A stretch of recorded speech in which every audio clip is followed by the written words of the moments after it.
All right, we are live for the 118th episode of the. Let's Go podcast. We're back, the HSL basketball edition of the podcast, and we are thrilled to have on the captain of a brand new team to our brand new Tier 1 HSL basketball Silver Key Realty, Jeff Sulymanov. We are super pumped to have you on. Not only is Silver Key a new team to the league, but also a top tier team, a team that has a lot of fight, a lot of grit, probably either the deepest or second deepest team in the league, depending on who the Live Vipers show up with.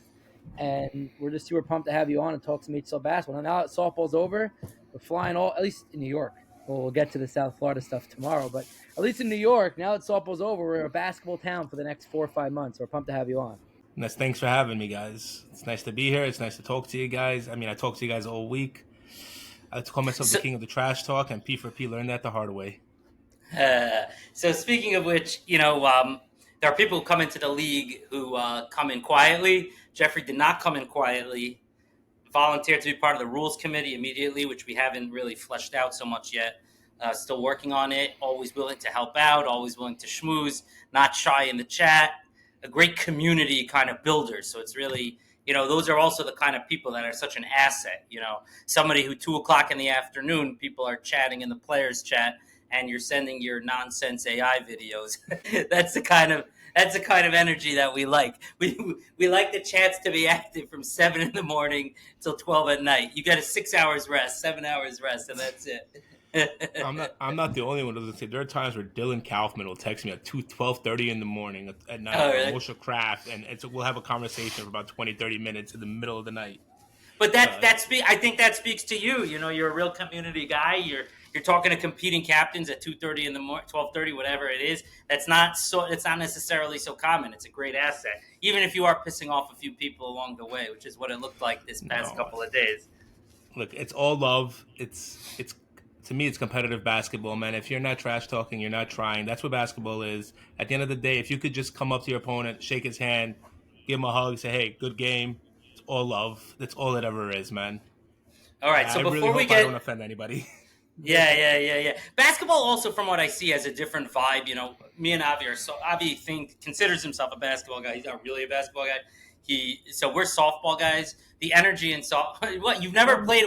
You've never played in a league. You've never played in a basketball league. When you were 16? When I was in 12th grade, I carried my team to a Mendy Coco championship. We lost in the championship by 25 points. It's actually funny, I couldn't make my, it was a lot of politics. There was a league in my yeshiva in Chavetz Chaim in Brooklyn, first row. We had like a high school league. And every year, the same guys would play. And all of a sudden, it's like December time, and all of a sudden I hear like the best guys in 12th grade, in my grade, aren't playing in the league in yeshiva. They're playing in Mendy Coco, which is they have a league in Brooklyn. And I'm like, what the heck? Why wasn't I asked to play? Like, oh, you were the 8th guy. You just missed a cut. So I then went down and played with a 10th and 11th grade team, which is in the same division, 10th through 12th grade.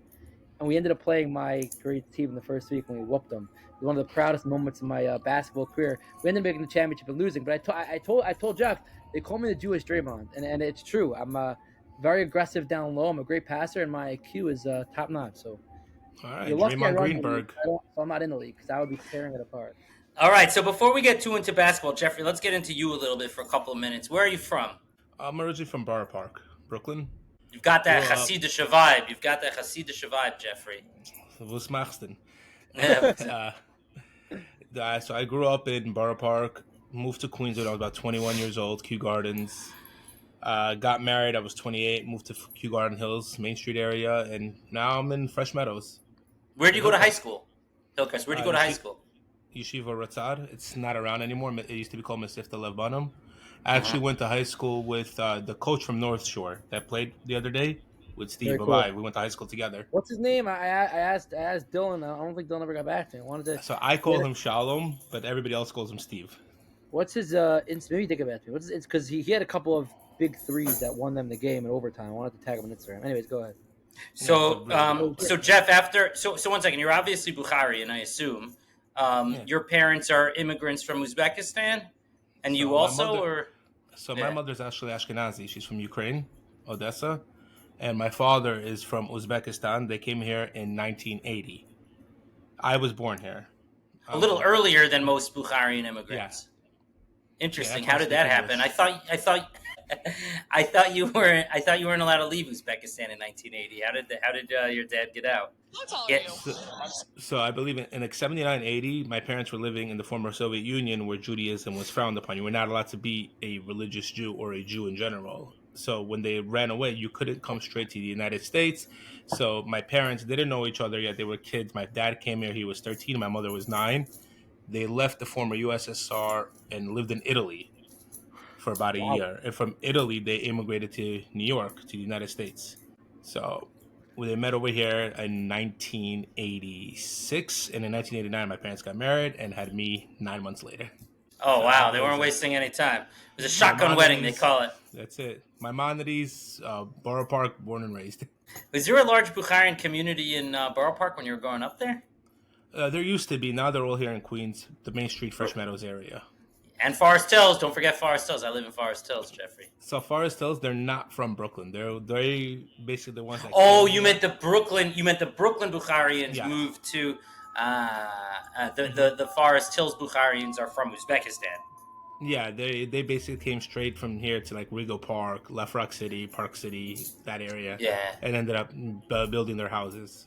building their house, So their cement yeah, fortresses you in could the. just tell a Bukharian home when you drive down in Forest Hills. You know which one belongs to a Bukharian.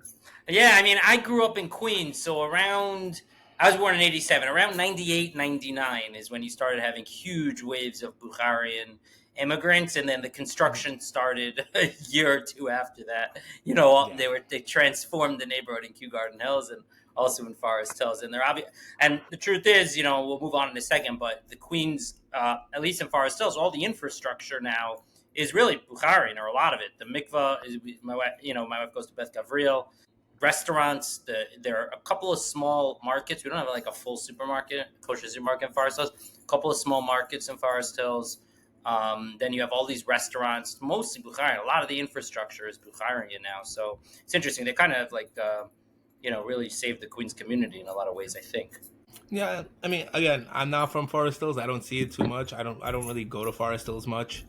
But from what I when I do go, yeah, it's I see a large like Bukharian community over there, like Yeah, especially on 108th Street. yeah. Bukharian Boulevard, they call it. So where would you go Mhm. after high school? So after high school, I made an attempt to go to college. I went to Kingsborough half a year, and then I went to Queensborough half a year, and then I said this isn't for me. I'm way too ADHD for college. Got my real estate license at 19. I started working in the city at a company called Metropolitan Property Group. From there, I went to Nest Seekers International. And in 2021, COVID, my wife said, "Look, what are you doing? Why are you still working? Go start your own firm. You've got so much resources." 2021, I went, took the broker's exam, passed it, started my own firm, and been running my own real estate firm for the last 5 years. It's going on 6 now, I think. 5 years? Yeah, 6 years, something like that. And Silver mostly, Key Realty. yes, that's us. So how did you come up with the name? It's a good name. I like it. It's my wife came up with It it, looks not sharp. me. Also, the logo is a sharp logo. For a Bukharian man, your wife is really pushing you around a bit. Sounds like. Why do you Is think she? I'm locked? Yeah. Well. Why do you think I'm locked in the guest room right now, hiding? Is your wife Bukharian? Yeah, my wife is fully Bukharian, but she's got How do like you a meet lot her? of Israeli roots. How do you My meet her? wife and I, 2017, I just came back from Israel. I was part of an organization called Rage, so it's Russian American Jewish Experience. Wait, you left out Israel. So wait, we got to go in order. Queensboro, Kingsborough. You get real estate. When do you go to Israel? I was going to Israel almost every year for every summer just to hang out. I was staffing birthright trips. I was going on birthright trips. I was going on trips with Rage. So my last trip to Israel was in 2017. I came back from Rage. When I got back, there was a barbecue in Deal, and basically all the Rage alumni were invited. I went over there, met my wife. We were just friends at the time. I was actually pursuing her friend, which is funny. And her friend kind of like rejected me, but it's a good thing her friend rejected me because at that time, my wife and I became really good friends, and we really started to realize that we really meshed well. And it's a really funny story because my dad and her dad know each other for over 40 years, and her uncle and my dad have been best friends for over about 40 years. And apparently they were trying to introduce my wife and I 5 years before my wife and I met, and we just kept rejecting each other. Beginning of 2018, we said, "Screw it, let's take the leap, let's go for it." And here we are. What is it now? 6 years later, with 3 kids, and best decision I ever made. Very Love to cute hear that. story. Yeah, I would say So, so.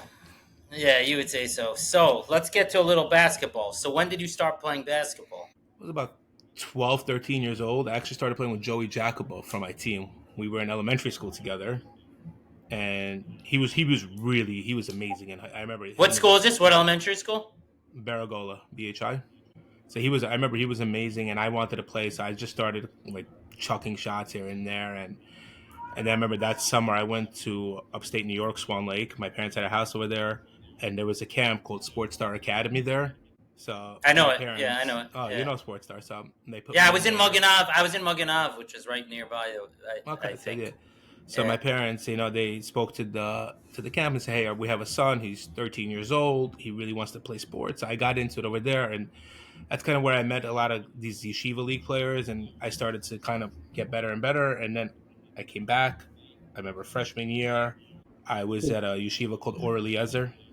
Played basketball there. Didn't get too many minutes because freshmen didn't really play back then, and plus we had a 9, 10, 11th because we were such a small school. So basically 10th and 11th graders got most of the minutes. And then as a sophomore, I was at Yeshiva Lebanon, broke my Wait, you ankle. went to 3 different high schools?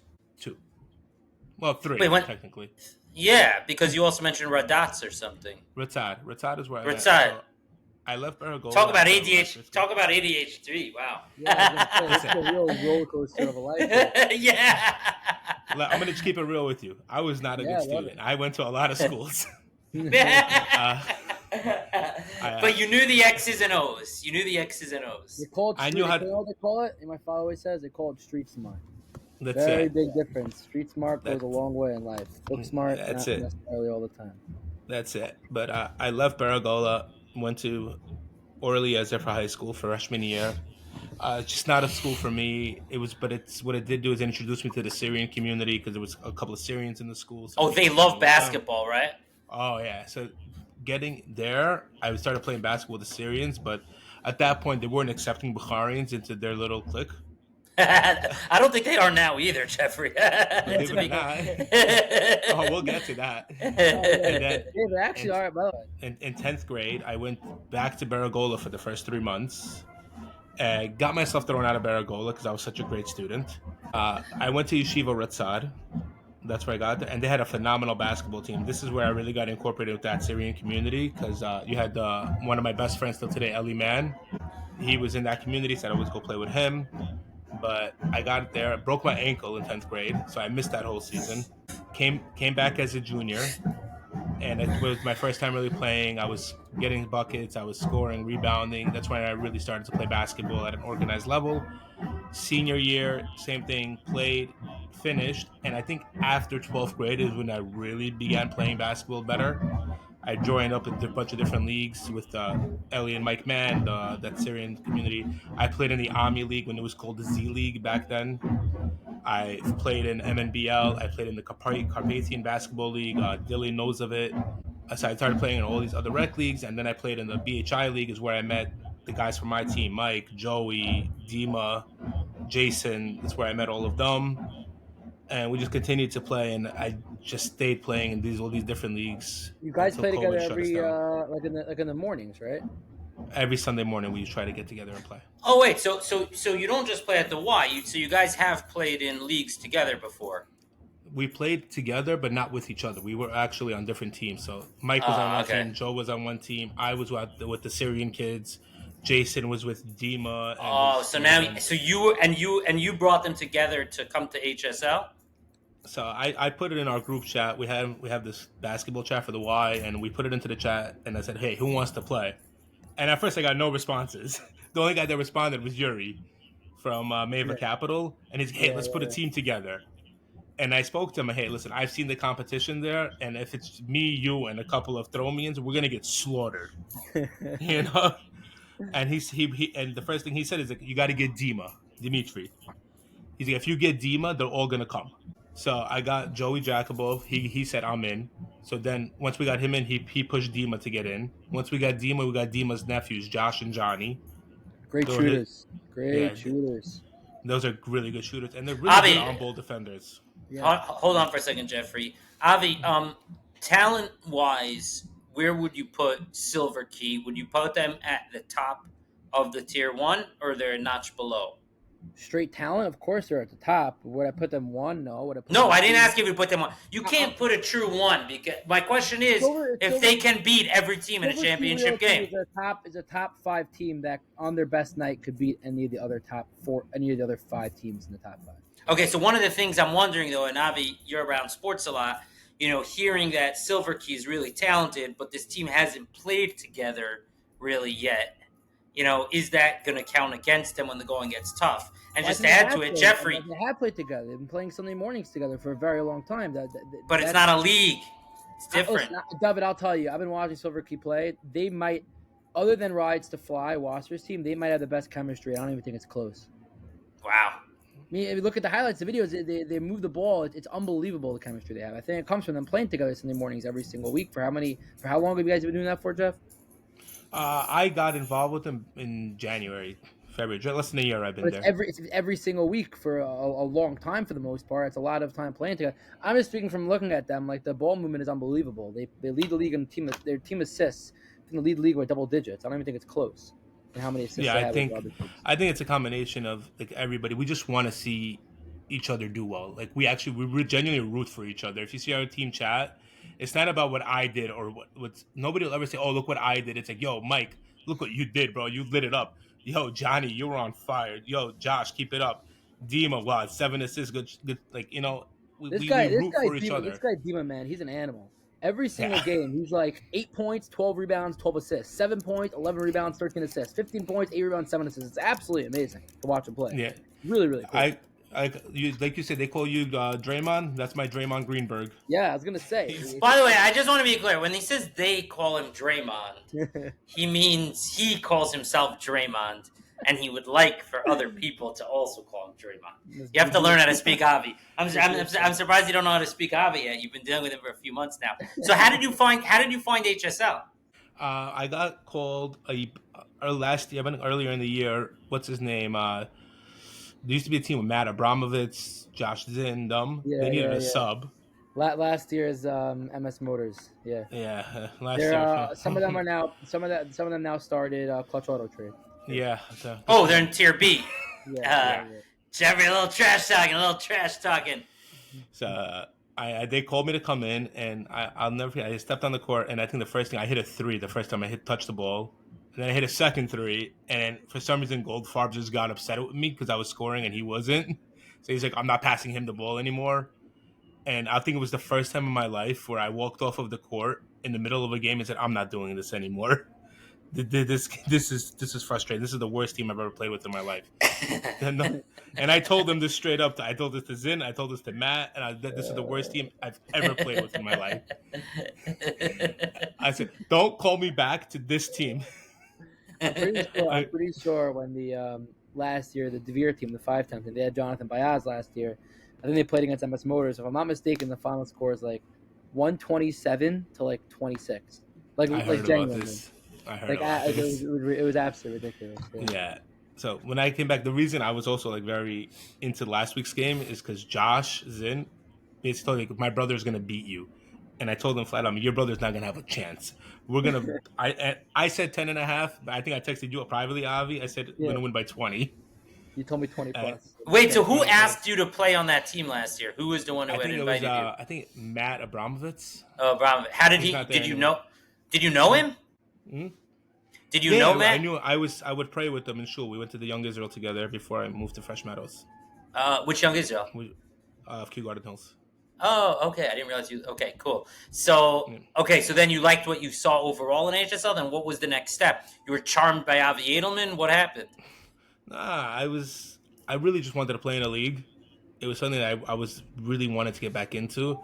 Mm-hmm. The Queens leagues were making it really difficult to get in. I was gonna say if you want to go the politics route. The Ami League, yeah. Why does Ami make it difficult to get in? They It's a clique. What's the story there? Don't they want business? I don't understand it. I'm gonna call a spade a spade. I went to their tryout a couple of weeks ago. All right, came out, hit a three, had a Whoa, steal. whoa, whoa, Got a Jeffrey! rebound. First Wasser cheating on us, and now Jeffrey cheating on us. I don't know how much our hearts. I don't know how much our hearts can take. No, it's okay. I wasn't gonna join. Even if I got accepted, I probably wouldn't have gone there. Okay, so you go to the tryouts. I go to the tryout, and I felt like I had a good game because I hit a three, I had a rebound, a full court pass, a steal in 3-4 minutes of their tryout game. And I'm looking on the sideline, and I'm looking at the guys that are evaluating the talent, and I'm like, this is what's evaluating talent. This is a joke. I will beat any one of these guys on any given Sunday, one hand tied behind my back, and they're gonna tell me if I'm good enough or not good enough to get in. And But I don't get it. How many teams do they have? They have a lot. 16 teams, 16. Yeah. But all in one tier? Yeah, it's one tier. They have a draft system, so it's a draft system. But I mean, just not knowing from our league, how many top tier, players can they actually have? There's not that much talent to go around. Like they have 16 stacked teams. So the way, Elad Novon is there now. He was the number 1 overall pick. Oh, he was. That's awesome. Yeah. I love Elad. He's such a humble guy. Also, yeah. It's so hard to talk trash to him because he's such a just always smiling. I hate. Jeff, okay, I love guys like that. Let me ask you the question. I wanted to ask someone the question very quickly, impromptu question. Elad had such a good game. He had a crazy stat line. He had 27, 6, 7, and 7 steals, but they lost. Typically, I don't like giving player of the week to someone who loses. Is that an exception to in overtime they lost? He had a buzzer to tie to go. Do we make an exception for that? It's just crazy for me to not give him player of the week. It's tough, no? It's tough, but at the end of the day, the only stat that matters is the W. That's how I view it. Ultimately, I'm not going to decide it. Ultimately, I'll let Kolsky decide it, so I'm out of the picture. But it's so tough because he had probably the best game stat-wise of the HSL of the year so far. It was unbelievable. I will tell you who's my MVP favorite if you like. It's definitely my boy Mike. Mike's unbelievable. It's early. How can you pick an MVP? It's 2 games left. Michael's it's only 2 games left. Mike so tell us. Wait. So go back to Ami. So how they have a draft. So Elad was the number 1 pick, and where were you going with that? So Elad replaced Jason. Jason was the original number 1 pick, and Jason left, and Jason needed competition. Like that, Jason was scoring 40 a game in that league. It was too easy. Oh, so it's not stacked. So why don't they have 2 tiers? I don't get it. Because what they do is it's a draft system. It's a snake. So you have the worst player. You have the worst player with the best player. Gotcha. So if Elad was the first pick. Yeah. So Elad is the number 1 pick. At that point, his next pick is number 33. Got it. He's not getting another player till all the way end of the draft. So, but it creates a little bit of a balance in the league, where anybody can really win. I think Elad gets dealt the crappiest hand because he's a great player, but he's not getting another good player with him until very late. So I like the draft system. I think it creates kind of a balance to a league, but I love what we're doing because we're playing with our friends. I'm playing with people that I know. These are guys I'm going to see on Sunday morning. We're going to play it up. We're going to play. We're not drawing up plays. We're just running. We have a very fluid offense. Ami, it's fun for what it is. It's a community league. Is it the top league out there? I don't think so. I think the Syrian league is the best league out there. Shout out to my boy Mike Mann, who runs a great league out there. I think the JSL is a very good league. I think JSL might be the 2nd best league out there. I think we're right there. I think we're probably the 3rd or 4th best team out there.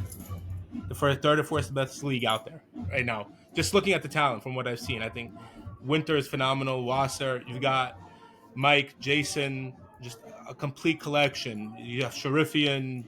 This guy Zombrowski, who doesn't miss a 3 when he plays against us. By the way, last year I feel like he subbed in once in a while and he's a decent scorer. Zombrowski's a stud. He's legit. He killed us. He killed us. The guy killed us. Unbelievable. I was shocked. I mean, unless he just all of a sudden got better over the summer, the guy is a real stud. So Jeffrey, so what was the end of the story? So you try out, and then what happens? I tried out, and I didn't make the cut. But I spoke to other guys. How do you not make the cut? How do you not make the cut though? If you're on a top team, if you're on a top team in our league, I know you're not the number 1 on your team, but still, you would think out of 16 teams you could be top 160, not 160, top one. How many are on 16 teams? 100 people? 7 on a team or 8 on a team? 7 guys, 6 or 7 guys. What's on a 7 team. times 16? Is over 100 people. Yeah. Okay. Yeah. So, Okay. but the thing is, they like, 7 guys left, 8 guys left, so we're gonna have a tryout to replace these 8 guys, but we only want the best of the best. I And see. from what I understood, like people like that I spoke to, like I love Elad. Elad did not have a good tryout. No, he didn't. Elad struggled.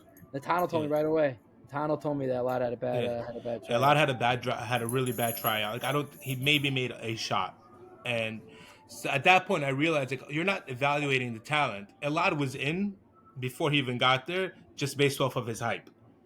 There was another one of my friends Reputation. there. Reputation. Yeah. Reputation. There was another one of my friends, Josh Debakar. The guy is a stud. I played in leagues with him. The guy was amazing. Did not have a good tryout. He was in just based off of reputation. And like from what I understood, like I spoke to some people, like reached out to me afterward. Like, dude, you're a top 4 player that day. The fact that you didn't get in is a shocker. Like I have a text message right now I can show you where he says you're a top 4 player that showed up and I didn't get in. It's just fine. So tell us about the ugly at HSL, the bad and the ugly. What do we need to improve on? You could say it. Say whatever's on your mind. Whatever you said, I've heard time and time. Give it to us. Give it to us straight, Mr. Sulymanov, Mr. Silver Key. I think that the referees need LASIK surgery because they can't see shit. That, I don't argue with referees. I'll never argue with a referee. But that game was not even my game, and the fact that I caught it on video, a blatant backcourt violation, and Dom looks like, hey, by the way, all content is all right. You know they say at the end of the NBA or MLB telecast, they say all rights reserved of the MLB, blah blah blah. They read through this whole thing. Jeffrey, you know, I hope you have a good lawyer. That's all I'm going to say. I hope you have a good lawyer, Jeff. Sue me. But I think the officiating can definitely be better. Mm-hmm. I think that they do miss a lot of obvious calls. I mean, I was talking to one of the captains, and they're like, "You don't understand. The referees were rigging it for Olam." And then you send that video of the highlights. When I hear that, when I hear certain people, I don't think it's a rig. Oh, they're cheating for it. That's ridiculous. I don't think it's a rig, but I do think the referees. I don't know if they're in a rush to get out. I don't know if they just want to speed up the game. I don't know where their mindset is. It's like, oh, if it doesn't affect the play, then we're not going to call it. Because there's some calls where, like myself included, like I'm gonna just be out there and say, like there was I've learned these referees. The other day, the guy was going up for a layup, and I just threw a haymaker at him because I'm trying to stop the play. I fouled him. No call. I was like, okay, like I see you're not gonna call it, so I'm not afraid to get aggressive and physical now, which can be a problem because now you can hurt somebody. Somebody can get hurt. That's what Noah Aaron was telling me a couple weeks ago. You're saying it's an issue because when you let people get away with certain things, they'll want to do it again. And especially when you're dealing with big guys who are very strong, you're dealing with potential injury. That's a guy's. That's I think that's the scariest thing. That's like a little bit the frustrating part. Also, is that we actually, parted ways with one of our refs who were, believe it or not, worse. Really was not good at all. Even worse than what you've seen on the court this year. Yeah. And we got someone who was very highly recommended from refs who went to school for years, who are licensed, and we brought him in thinking, okay, we have one professional, and we have Dom. He'll wear off on Dom. He'll sort of improve Dom, and now everyone hates that guy too. So now we just keep on trying to figure it out. And whatever we're getting is just not good enough. Eventually, there's got to be some sort of give, but I guess the give it's not. We're just not there yet. But we are working on it. I said it in my my Walk and Talk Fast episode 6. We're aware of it. It's not something that's going unnoticed that we're ignoring. It's something that's on my mind every day. I hear from so many players, multiple players, probably 15, 20 players just in the last 2 weeks, how if we would up our reffing game, this would probably be the best, not necessarily talented, but the most, it already is for most people, but it's the most enjoyable, fun, hyped league there is. And not even be close, a lot of players telling me. So the only reason why you might not be right there yet is because sometimes it's very frustrating with the refs being so unpredictable. I definitely hear that. It's tough. The league is fun. We're having a good time. Well, what happens again? The referees do lose control sometimes because the guys are getting ultra aggressive, and they start arguing because the fouls are not getting called. And instead of a referee saying, "Hey, I'm going to start tightening up the calls," it's like, "Oh, we're not calling that. We're not calling that." I mean, us against Valai was a very physical game. and you can hear there's obvious fouls on both sides. On both, not saying that affected the game. The Valai, we gave that game away. But there was calls, where I remember, I think Joe drove in and got slapped hard on the arm, and he had like 5 fingers on his arm, and he's like, bro, they didn't call that. And if they're not calling that, they're not calling anything. So we got to be smarter. On Jeff, the next possession, what do you think about Don? Don with an N, Big Don. the tall guy, I actually liked him. I think he was a little bit more. I think he used his whistle a little bit better. He wasn't afraid. He had more control of the game. I think he was. So you weren't blown away. I think so too. No, he was better. He was way better. I got it. Was. You could put Helen Keller out there. She's better than these guys. Okay. No, Jeffrey, we're just trying to toughen you up. We're trying to toughen you up. We know you're only half Bukharian. You've got this Ukrainian part of you, a little wimpy. We gotta get you to. We gotta get you to stay. We gotta keep you up with your fully Bukharian friends. They're a little tougher. And believe it or not, I'm the enforcer. Okay. You're the enforcer. Jeff is the voice. Jeff's the voice on the team. He is the voice on the team. Well, he's the captain. He built the team. No, but he's screaming all game. He controls his team. He runs his team. How many minutes are you playing, Jeffrey? I've recently picked up a lot of more minutes. In the first game I played 0. I didn't get into the game just because I was trying to be fair to the team. I said, guys run it. You guys play. Let's make it fair. Let's make it happen. The second game, I don't remember who we played, but I remember I got in. Now I'm playing about, I'm going to say 12 to 14 minutes a game, roughly. Almost 12 to 14 minutes a game. Is it hard captaining the team? And, it's also, there's so much going on. Like, Avi, in softball, by the way, Avi, even in softball, there are so many small mental things that you see happen every game. I'm increasingly convinced that if every team had a guy who was just in charge of managing, like, it wouldn't be a bad thing. So in basketball, also, there's so many moving parts. There's so many things that you can see on every play that you need adjustments, managing the minutes, noticing who's fatigued, who's dragging their feet a little bit. Like, is it hard to captain the team while also playing? I don't think so, because our team has no egos. We have no egos on our team. So if I'm subbing in, and say I subbed in for Joey, for example, Jacobo, as I'm subbing, I'm like, Joe, you watch, you're doing the subs now. If Joe is subbing in and Dima's coming out, Dima, you're in charge, you're doing the subs now. Like, we trust each other to captain on the sides. We trust each other to coach on the sides to make the proper subs. Last game against P4P, Mike didn't start the second half. He needs to start. He's one of our best. He's one of our best players, and he sat out. He goes, "You guys start. I'm sitting out for the beginning of this half." So the zero ego. When you have zero ego, it's very easy to coach a team. It's very easy to captain a team. We talk to each other. We're not sitting there butting heads. Yeah, we butt heads a little bit after a loss here and there, but there's got to be a voice of reason, and we all have that voice of reason. We all sit down and say, "Hey, why are we fighting with each other? We're teammates. This is a brotherhood. We're not supposed to be fighting with each other. That's what we got to worry about." So, is it hard? No. As long as we're all on one page, it's never hard to coach or to captain a team like this. I love this team. Right. I honestly believe that this is one of the best teams I've played on before. All right, now let's get into who do you think is, besides Silver Key, of course, who's the team to beat in the HSL Tier 1? Definitely Valai. I think Olam is right there as well as the second. I think that people are still sleeping on them. George was not there the last couple of games, and they pushed Valai to the limit. I keep on wanting to believe it, and they're so good, but Olam's 2-3. Who would have thunk? I know one game they had a championship game they were playing right That's after. An excuse. One game they played without any of their guys, which is reasonable. One game, this past game, they're missing. They're 2-3. Maybe it's a championship hangover. Is it possible it's a championship hangover?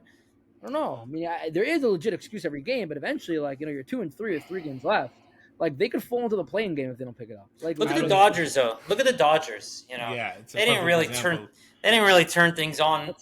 Till the World Series, till Game 7. The Dodgers didn't turn it on until 1 out in the 9th of the World Series.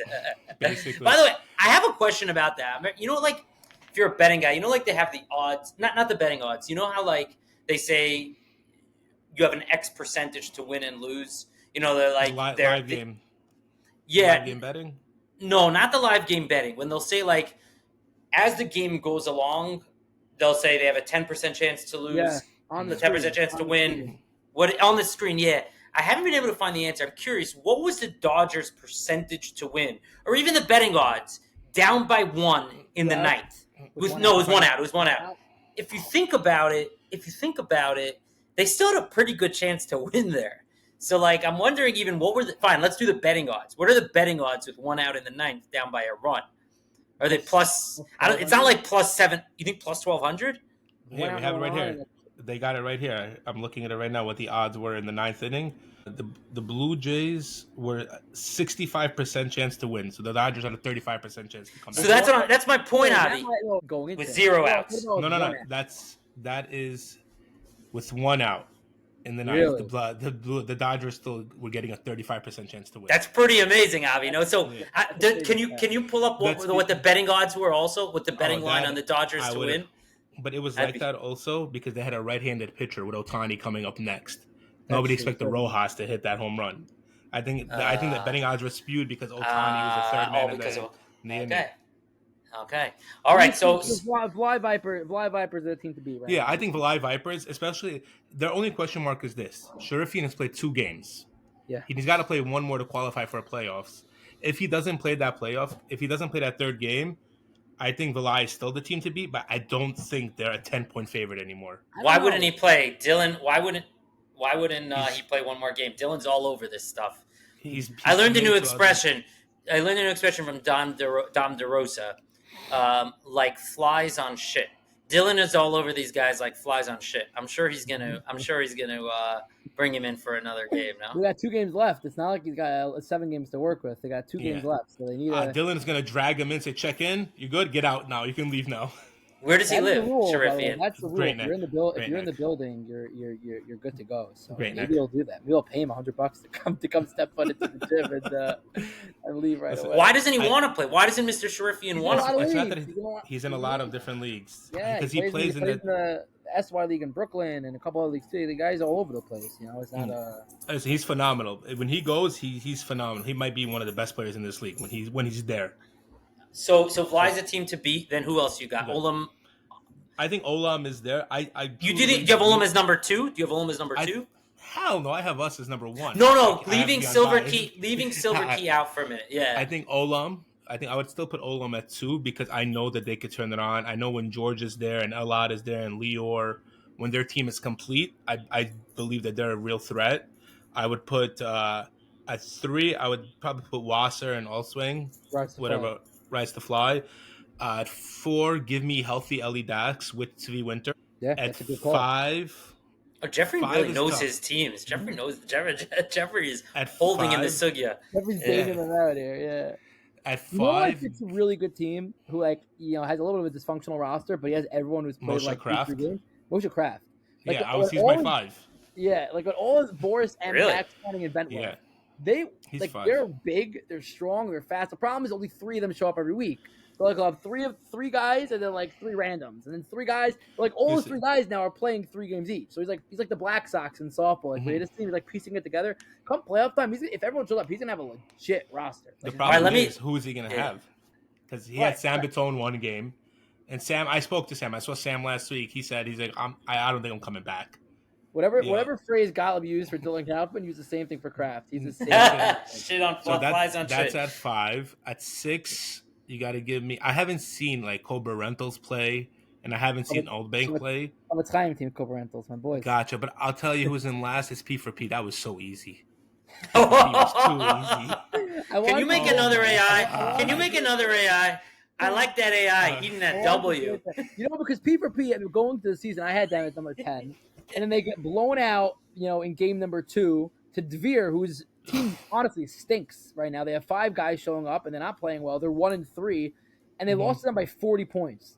And at that point, I was telling everyone, this is a good thing. We can make them go to tier 2 next season, help build tier 2. But then they rip off another 2 wins. They go to 3-1. They were sitting, the number 3 seed, and then I'm like, okay, something's happening. But then I realized they're now playing the 4 of the top teams in the league. They just played Silver Key, lost by 30. They're then playing Ellie Dax with 2 minutes. Right. They stopped the game. They're playing Ellie Dax, they're playing Olam Realty, and they're playing Rides to Fly. So, there's a chance they lose the next 3 games by an average of 25 points. Now, they were missing Ohayon, who's their best scorer. He's hurt. But still, we'll have to see. They're 3-2 still. At the end of the day, right now, they're still a top 5 seed in the league. So with all their hate, the bottom line is they're 3-2. There's 3 games left. You can't talk until it's over. But didn't look too handsome against Silver Key. We We beat them by 30, and we didn't even have Jason with us. All right, So, one more topic. One more topic before we go. Avi and I are trying. We had in softball. We had an all-star game versus MSL, which is in Muncie. Very exciting. We went up there for 2 games. It was a fun night. We had food. They brought out a big crowd. We're working on doing an all-star game with MSL for basketball. What Dave So says working on, this has been like working on like very much just with us two and the commissioners of the MSL on the chat. Like this hasn't never. I don't think it's ever been brought up publicly. it's at all. never been brought up. I decided to bring it up to get the guys talking a little bit. Yeah. So question number one, and this is one of the ways I learn about basketball is by talking to studs like Jeffrey, about how to go about things. Question number one is how many, if we can pull this off, how many and the guys are going to have to schlep up to Muncie because their commissioner, he's very fixated on their gyms. He says our tour is too small. What does he mean, by the way? The sidelines are too small? The width, the length a little bit, but the width is very small. Meaning the court is a smaller court? Right, meaning the width, like the 3-point corners, you only have like 2 feet. Most gyms have like 4 feet. Oh, so it's not a regulation. It's not regulation, There's not a lot of regulation gyms. There's not a lot of them. Ami gym's also a little bit small. Okay, got it. So he says he wants us to go up to Muncie, which I understand. So we'd have to make sure that the troops can go up to Muncie. I mean, I hope it's okay that I'm announcing this, to our. Yeah, go. I told them. So the question is, number one is how many? There was no talking behind. Oh yeah. This is fresh. Yeah, nobody right? should be insulted, but people will be insulted eventually. But that's what you got to do. You got to check the ego. And so question number one is, and Jeffrey, you were nominated to coach the team. No, I'm kidding. So question number one is how many guys should be on an all-star game roster? And then how many guys are actually seeing playing time? Because being on the roster, in my opinion, their commissioner was saying, it's going to be so political. It's going to be so this.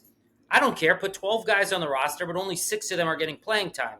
It's still a schus to be on a roster. Somebody gets hurt. Something happens. You're still on the roster.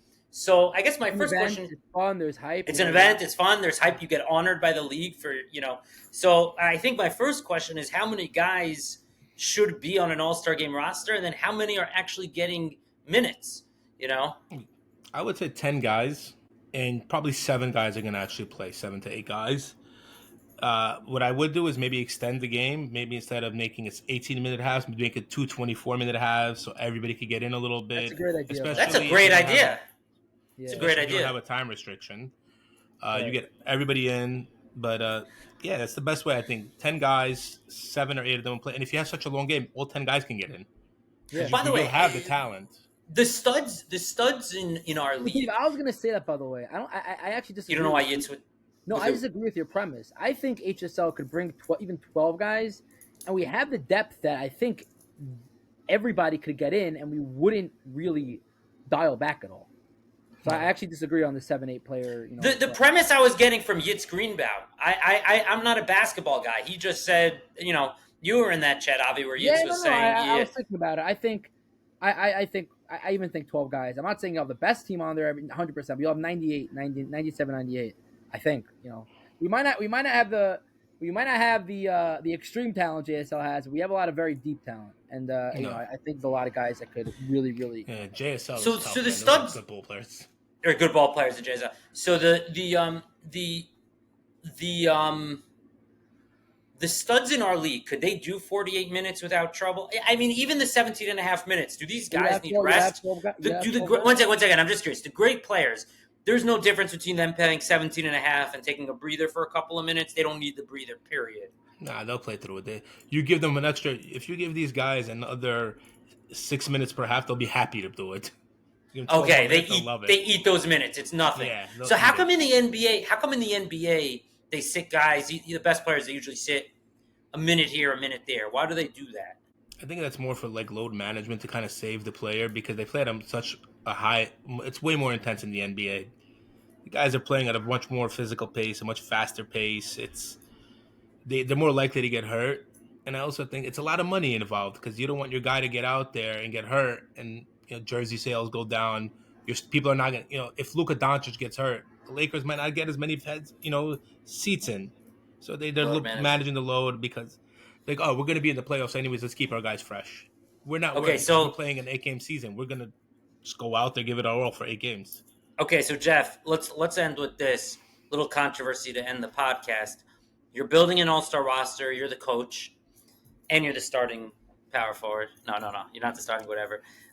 You're the coach. Who are the 5 guys on your roster from what you've seen? So what, Avi? Oh, it's very. You're putting him on the spot here. I like it. It's really easy. Give me Jason Abraham, Mike Yusupov, Joe Katayev, Dima Maksumov, Joey Jakubov. That's my 5 right there. Anybody we're taking. Jeffrey, you're such a cutie. You're such a cutie. On the road, all right, I'll tell you right now. I'll take in our league at point guard. Give me Dima Maksumov, Dimitri. That's not unbiased. I'm being serious right here. Give me Tvi Winter. What position is he? I would put Winter at the 2. With if you give Dimitri the ball, let him run the point. Give me Winter at the 2, Wasser at the 3.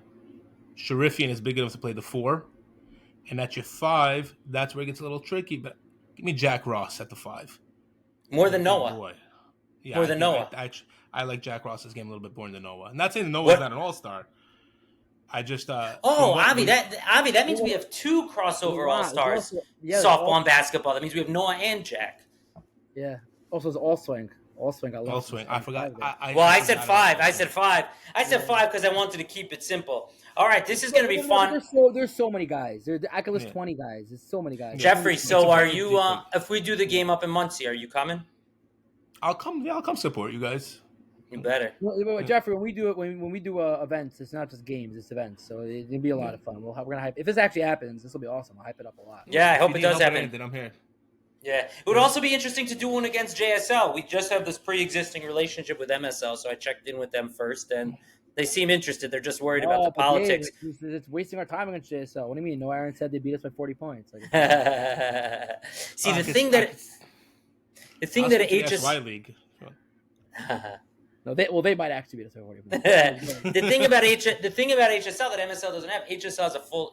Jeffrey, I'm a psychologist, so we're not worried about politics because behind the scenes we're massaging egos, we're dealing with therapeutic issues, we're helping counsel people. This is a full service league. So some egos will get bruised, some egos will get battered. I'm not going to make the All-Star team. I have a team this year. I'm not going to make the All-Star team, but I'm gonna work on it. And anybody who doesn't make the All-Star team, out there with 2 tiers. You're gonna have a little tier 2 guy saying, "Oh, I'm tier 2. That's why I'm not on the All-Star." Well, yeah, that's why, because you're in tier 2. Yeah, maybe there goes Ibrahimi's chance.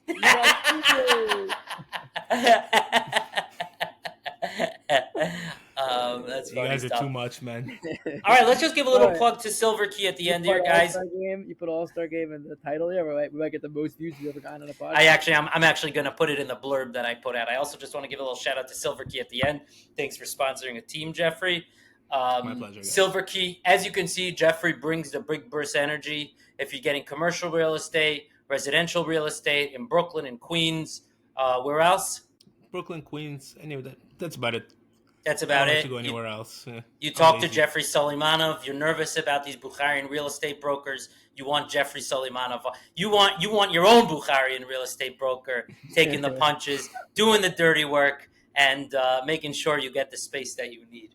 All right. Thanks so much, Jeffrey. Thanks, Jeff. I promised you guys I would behave, right? You behaved a little too much. Jeff, before we go, can we get a guarantee on Silver Key Realty winning a championship? All right, let me see. We got Cobra Rentals. Got one from Roberts. Ben Roberts said that? In the winter. Ben Roberts? In the winter. That little dude with the peyote? I'll tell you like this. Mike just texted me, and his message was, you ready for this one? Oh, this is another little plug for you guys. We'll give any team a 30-piece from Smash House any night, baby. Gary, there you go. You want it? You got it right now. We'll see. Bezat Hashem, we'll see Valai in the finals, and we're gonna take them. Give us by 8 points. We're taking Valai in the finals. There you go, guaranteed. Lock it in. All right. Let's fucking go. Way to be, Jeffrey. Way to be. All right, take care. Good night. Take it easy, guys. Okay, Jeff.